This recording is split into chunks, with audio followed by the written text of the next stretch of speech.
Welcome into a Tuesday edition of Hittin' Hard with Jon Chuckery. Today on the show, we will look back to last night and the Falcons' loss to the New York Jets.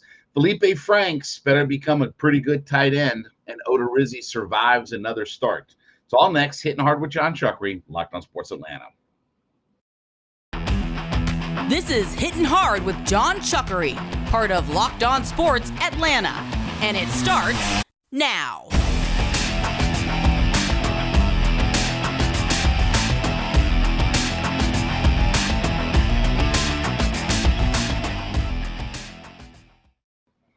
Welcome into this Tuesday edition of Hittin' Hard with Jon Chuckery here on Locked on Sports Atlanta. We ask you to head to youtube.com, put Locked on Sports Atlanta into your search browser. When you get there, hit that subscribe button, leave us a comment. We are free and available on all of your favorite podcast platforms, including Spotify and Odyssey. Download us for free today.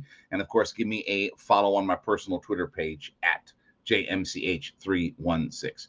Well, the Falcons did lose last night. We saw them up in New Jersey, losing to the Jets 24-16. A little bit frustrating, and I understand it's the second and third stringers, but thought the Falcons played really well early on, especially with the ones running early. And I understand. Listen, let's put everything into context. As my friend Eric Bischoff says, context is king. I understand that the Jets didn't roll with their number ones, but you want to see when our number ones are out there that we do some dominating and we play really well. And I thought the Falcons, especially offensively, did that early. You saw the big play to Kyle Pitts, right? The 50-plus yard thing. Here's the thing I will say. If you're Mariota on the Pitts play and the other big play, the other big offensive play that they had in the game last night, you can't underthrow those guys, right? Like, that's one of the things, and I know people used to get all aggravated at Matt Ryan about the idea of he can't throw the deep ball or this and the other. When you get a Kyle Pitts in a situation like that, you have to be able to throw the football downfield and hit him in stride on all of that. So a couple of those big plays, the Frisker play, the Pitts play, you got to hit those guys down deep, right? I mean, but again, by and large, I thought the Falcons played well. Would have liked to have seen them defensively get to the quarterback a little bit more. I thought there were a couple of times where on the interception play that when they got really good pressure, they made it tough for the Jets quarterbacks. But we talked about getting home last night. They really didn't get home when all was said and done. They didn't register a sack in the game last night, which I was hoping that they would close at least once, maybe twice out of all of it. But again, second preseason game, you weren't playing some of the starters. You didn't play your guys very long. I kind of get all of that. The running game, look, they averaged 4.1 yards per rushing attempt. Now, a lot of that came from Feleipe Franks, who we're going to talk about coming up in the next segment. But Huntley only had 34 yards. Algier had 17 yards. Thought he ran hard at times. Allison only had 14 yards on 4 carries. Damian Williams had 5 yards. So they didn't get a whole lot of production out of the running game. And while you could say that the Jets have a good defensive front, those guys didn't play, right? Like those guys weren't out there playing. But the running game is going to be something that we're going to have to watch and see how this evolves. Because I did like the fact that they threw the ball around a little bit more last night than they had previously. That they made a little bit more of an attempt because they did throw 29 passes last night to 28 rushing. So, whereas that was a couple of rushes more in the last game, this game they tried to open it up a little bit. And part of why they only ended up with 29 pass attempts in all of this when all was said and done was the fact that Franks threw it 6 times. But I thought Mariota and Desmond Ridder, for what they asked of them, they threw it around a pretty decent amount out of there. So the running game is going to be something that, we get to the Jacksonville game coming up this Saturday. I don't know how much we're going to see of our starters. This, I thought, was supposed to be sort of their dress rehearsal last night. But I didn't like the running game. I didn't like some of the offensive line play. Jalen Mayfield showed you that, with the penalties that he was picking up last night, okay, you don't feel very confident, very good when he's in the game. Now, we'll talk more about this here in just a second. But first, let me talk about my friends over at Dave. Dave is the banking app that, listen, we all get a little bit short. It's toward the end of the month here, right? You get behind a little bit. You need a little bit of extra money for gas. You need some money for groceries. Kids are back in school. you're trying to buy lunch, stuff for them, and you just need some extra cash, right? Dave is the app that can help you out. You can get as much as $500 instantly through their extra cash account. So here's what we want you to do. Download the Dave app from the App Store right now. That's DAVE. Download Dave from the App Store, sign up for the extra cash account, and get up to $500 instantly. For terms and conditions, go to dave.com/legal. Instant transfer fees apply. Banking provided by Evolve, member FDIC. That's Dave, the banking app. I did like the fact that Bryan Edwards got a chance to get into the offense early. Our first chance to take a look at him. The receivers I thought played well. I thought Hodge played well. He made some nice catches. The play to Zacchaeus in the end zone for the touchdown, that was a really nice play. Edwards looks like he's got some ability to play. I keep waiting for my guy, Auden Tate, to try to do something, but all reports is that he just isn't getting a handle on the offense, and he doesn't do a whole lot when he's there. But the other guy who is surprising about how good he is showing, and I understand it's preseason and it's against seconds and thirds, is Jared Bernhardt. He is the converted lacrosse player. He is the quote-unquote Heisman Trophy winner of lacrosse that is trying to find his way on an NFL team. I thought he played well, and I thought he did a good job of getting open, making some big catches, for this team. He's a guy that's going to be interesting, especially in this final preseason game where you want to see some guys who are right on the edge of making the squad. And remember, this afternoon, the Falcons have to get down to 80 players. So they have to go from 85 down to 80 here by this afternoon. And then come a week from now, they're going to have to get themselves down to the 53-man roster. So Bernhardt is going to be an interesting guy as to whether or not he can make the team as a wide receiver. I think he'll find a spot on this team because, look, they need all the wide receiver help that they can get out there, right? Was frustrating to see the Falcons blow the lead and let the game slip away because, again, we've talked about changing up the culture. And the fact that they gave up 21 points in the second half and our offense couldn't do anything, you get beat 21-0 in the second half, even if it's against backups and scrubs and things like that. That was frustrating. That was a little bit bothersome to me, So I'm going to be interested to see this final preseason game, how much emphasis they put on still trying to win. I understand they've got the joint practices. They had that with the Jets, and by all accounts, things didn't always go well for the Falcons at the joint practices. Let's see how they go this week when you're back at home, right? Your final, preseason game will be on Saturday afternoon. You'll be at home.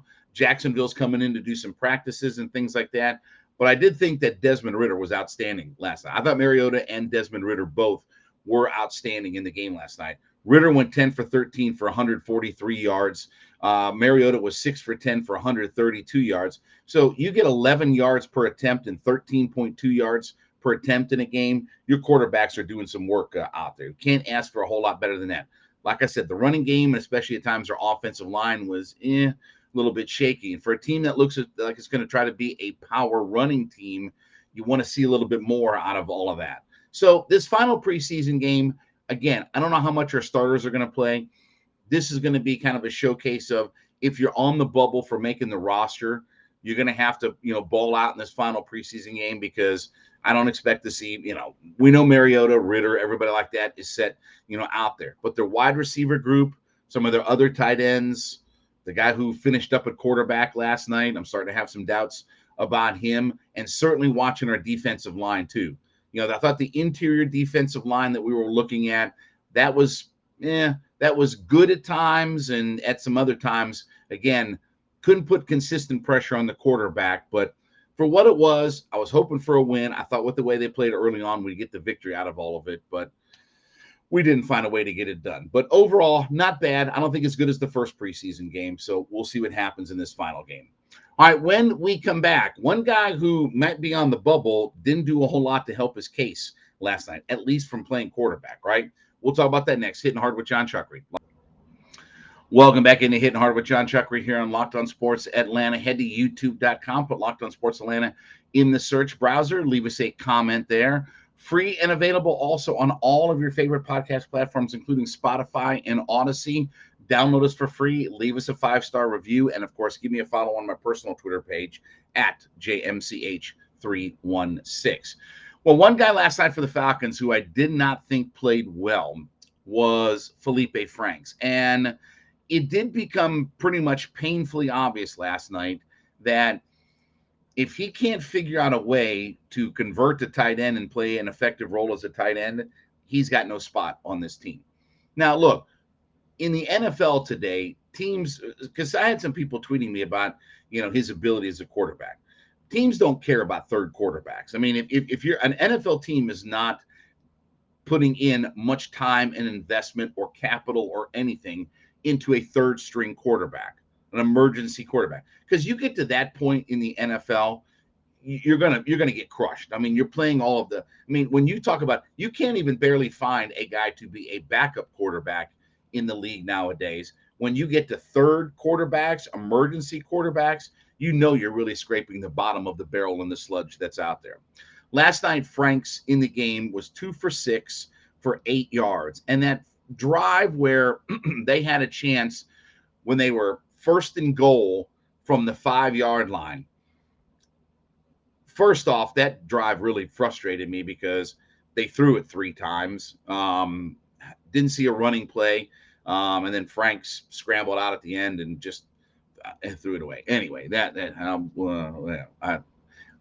first and goal from the 5. You'd like to see the Falcons line up and try to run it at somebody, but we didn't. Okay, so you're trying to get Franks going and things like that.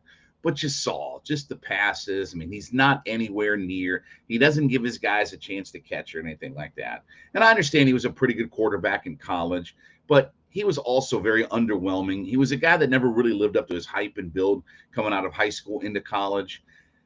You saw last night, he can't be a quarterback in the NFL. And I'm cool with the idea of what he's embraced, right? Again, as Steve Weiss said to me, he did what Tim Tebow wouldn't do, and that's embrace changing positions. And he has done some good things in training camp. If you've watched him at camp and you've watched him in practice, he's done some good things at the tight end position. I'm not saying that he's going to knock Kyle Pitts off or he's going to remind you of, one of the top tight ends. He's not going to remind you of Kellen Winslow in his prime or anything like that. But he has done some good things, enough where you think that, okay, he can grasp what we're doing. Can we get him in the offense? But you saw last night, playing quarterback, and I really don't understand why they didn't play Ritter more. And I know injury and things like that, but that's you can get hurt just as easily in the co-practices as you can in the game last night. I would have liked to seen Ritter play even more, considering how well that he played, let him continue to build off of all of that. But where I thought Franks was pretty much, close to being pretty well set on making the 53-man roster, I'm not as convinced right now that he's going to be a part of all of it. And he's probably going to have to show some more pass-catching ability.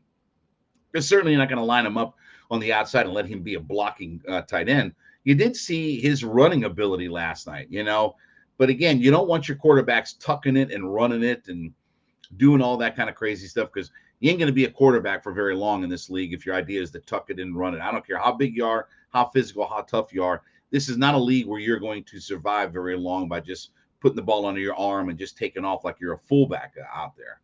So whereas I thought that Franks, earlier on was pretty much a lock, now I wonder about whether or not when you start having to get down to 53 guys, is he a guy that's going to make this roster, or is he going to be another practice squad player?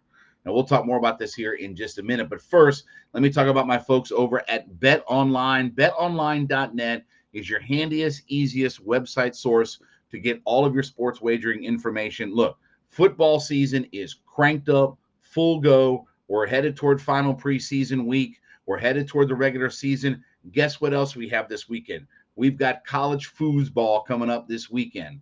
So we are full bore into football season, and not to mention that we are full bore into baseball pennant season. This is divisional races time. A lot of divisional races out there. Braves right now, obviously, we're going to talk about them coming up in the next segment. They're playing the Pirates right now. A lot of great things to bet on. BetOnline.net is your number one source for your e-betting sports, scores, sports wagering information, podcasts. Everything is right there on your mobile device. BetOnline.net. Check them out today. Head over there. BetOnline.net is where the game starts. So, look, Do I want to see Franks at quarterback in the third preseason game? No. And I'll tell you why. Because he ain't going to make the team off of anything that he's going to do at quarterback. And I also understand they don't have any other options. They decided not to bring another quarterback into the fold. So you've got Mariota, Ritter, and Franks.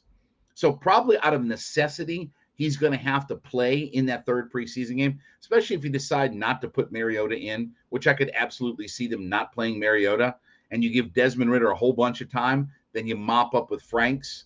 This is where I'd like to have had one more arm in camp, because I need to see Franks running with Ritter and that group of number twos and see if he can actually be a tight end. Can you get him involved in the passing game? Can you dial up a play where he can help you, make a catch or be a part of the offense? And we saw some of that, being up at training camp, saw some of that, saw some of him in the mix.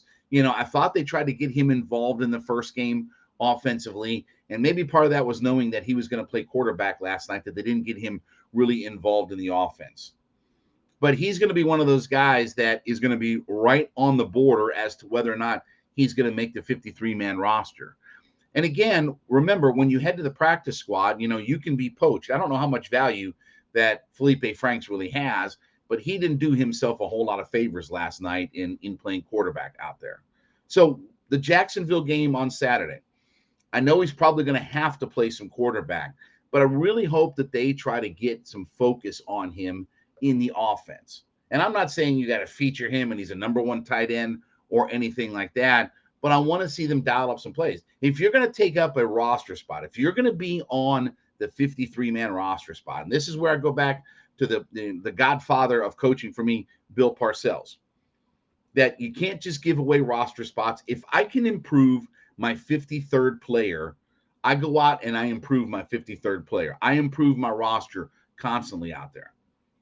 Something tells me that when all is said and done, that the numbers, the way they're going to work out, with Frisker making a couple catches last night, Parker Hesse's your number 2 tight end, Pitts is your number 1 tight end, I think we're going to end up seeing Feleipe Franks heading to the practice squad, which is not a bad thing. You know that you have him there, and I don't know, again, that a team is necessarily going to grab him, but I want to see him in this final preseason game try to get into the flow of the offense a little bit. Give him a couple of opportunities in the pass-catching game and see if he can do any of that. Because if he can't, then he's going to be a practice squad player at best. All right, when we come back, Jake Odorizzi get another start. He pitched well last night. How much borrowed time is he on? We'll talk about that next. Hittin' Hard with Jon Chuckery. Welcome back into Hittin' Hard with Jon Chuckery here on Locked On Sports Atlanta. Head to youtube.com. Put Locked On Sports Atlanta in your search browser. When you get there, hit that subscribe button. Leave us a comment. We are free and available on all of your favorite podcast platforms, including Spotify and Odyssey. Leave us a 5-star review there as well. And, of course, follow me on my personal Twitter page at JMCH316. Well, listen, in the midst of all of the Falcons news and watching the game last night, the Braves did a nice job last night of winning a baseball game where, coming off of a big weekend against the Mets and a big weekend against the Houston Astros, I should say a big week overall, where you took 3 out of 4 from the New York Mets and you took 2 out of 3 from the Astros. Would have been very easy last night to go on the road and maybe stub your toe against a pig slop, awful, pawn scum, low-life, dirtbag, flea bag, jabroni organization like the Pittsburgh Pirates. The Pirates now, by the way, are 47-75 on the season. What a disgraceful organization that they are.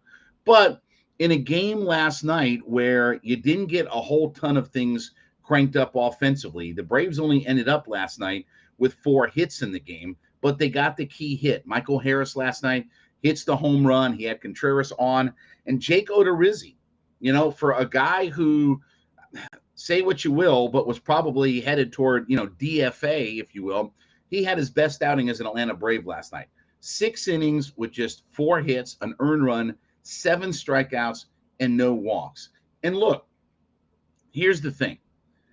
They need Odorizzi if he can be competent. And I like the trade when they brought him over. I thought he did some good things with Houston. I like bringing him in the mix to be an extra starter for this team. But obviously right now it's not been, very good. He did say that he worked on some things in his last start.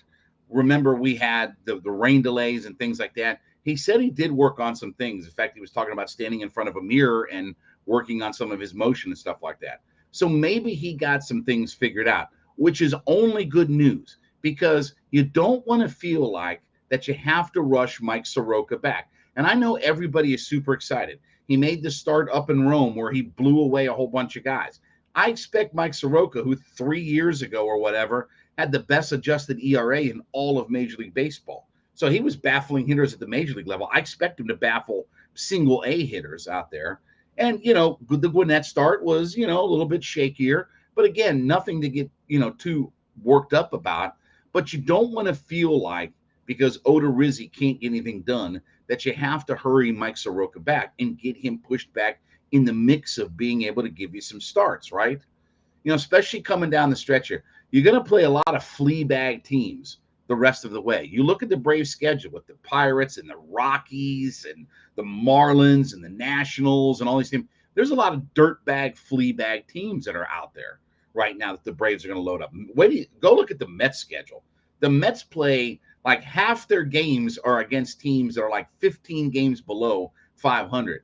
So we're really getting into where there's a lot of dirtbag, flea bag teams that you don't have to be Cy Young going out there, but you got to be competent. And if Odorizzi can just be competent, again, I don't know if he's going to make the playoff roster, things like that. I'm not even worried about that right now at this point. But what I want to be able to do is have a guy who can be at the back end of my starting rotation where I don't feel like I have to rush a young guy up, where I don't feel like I have to rush Mike Soroka to get back. You let Soroka get back on his timetable, right?